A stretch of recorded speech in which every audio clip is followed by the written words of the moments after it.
Hello everyone, welcome to Geetha's view channel. இன்னைக்கு நம்ம சேனல்ல கேரளா ஸ்டைல் மாம்பழ புளிசேரி எப்படி செய்யறதுன்னு பார்க்கலாமா? பெரிய மாம்பழம் ஒன்று சின்ன சின்ன ஸ்லைசஸா கட் பண்ணி எடுத்து வச்சிருக்கேன். 1 கப் தேங்காய், 8ல இருந்து 10 சின்ன வெங்காயம், 4-5 பச்சை மிளகாய், 2 பல்லு பூண்டு, கருவேப்பிலை. பேன்ல கட் பண்ணி வச்சிருக்கிற மாம்பழத்தை சேர்த்துக்கலாம். அதோட எடுத்து வச்சிருக்கிற பச்சை மிளகாயை 2ஆ கீறி அதையும் சேர்த்துக்கலாம். கருவேப்பிலை, மஞ்சள் தூள், அப்புறம் தேவையான அளவு உப்பும் சேர்த்து 1.5 கப் அளவுக்கு தண்ணி சேர்த்து வேக வச்சுக்கலாம்.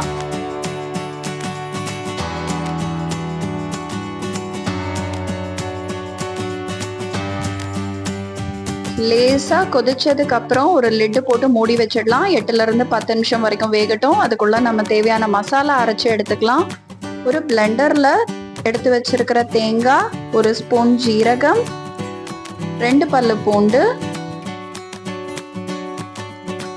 3ல இருந்து 4 சின்ன வெங்காயம், மஞ்சள் தூள், தண்ணி சேர்த்து ரொம்ப பேஸ்டா அரைக்க வேண்டாம், கொஞ்சம் கொரகொரப்பா அரைச்சா போதும். இப்ப மாம்பழம் நல்லா வெந்திருக்கும். இதோட இப்ப நம்ம அரைச்சு வச்சிருக்கிற அந்த மசாலாவை சேர்த்துடலாம்.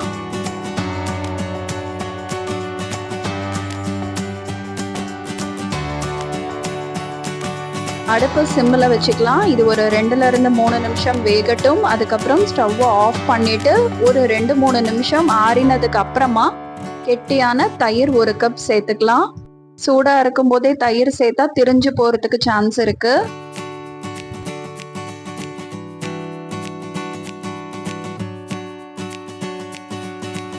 இப்போ ஒரு பேன்ல 3 ஸ்பூன் தேங்காய் எண்ணெய் சேர்த்து கடுகு, கருவேப்பிலை, 3ல இருந்து 4 காஞ்ச மிளகாய் காரத்துக்கு ஏற்ற மாதிரி சேர்த்து தாளிச்சுக்கலாம். அதோட சின்ன வெங்காயம் பொடிசா நறுக்கி வச்சதையும் சேர்த்துக்கலாம். சின்ன வெங்காயம் லைட்டாக ப்ரௌன் ஆகிற வரைக்கும் வதக்கினா போதும். இன்னும் கொஞ்சம் உப்பு சேர்த்துக்கலாம். இப்போ தாளிச்சதை இதோட சேர்த்துக்கலாம். அவ்வளோதாங்க, சூப்பரான கேரளா மாம்பழ புளிசேரி ரெடி. இதை சாதத்தோட பிசைஞ்சு சாப்பிட்டா அவ்வளோ சூப்பராக இருக்கும். இந்த வீடியோ உங்களுக்கு பிடிச்சிருந்தா லைக் பண்ணுங்க, கமெண்ட் பண்ணுங்க, ஷேர் பண்ணுங்க. மறக்காம கீதாஸ் வியூ சேனலுக்கு சப்ஸ்கிரைப் பண்ணுங்க.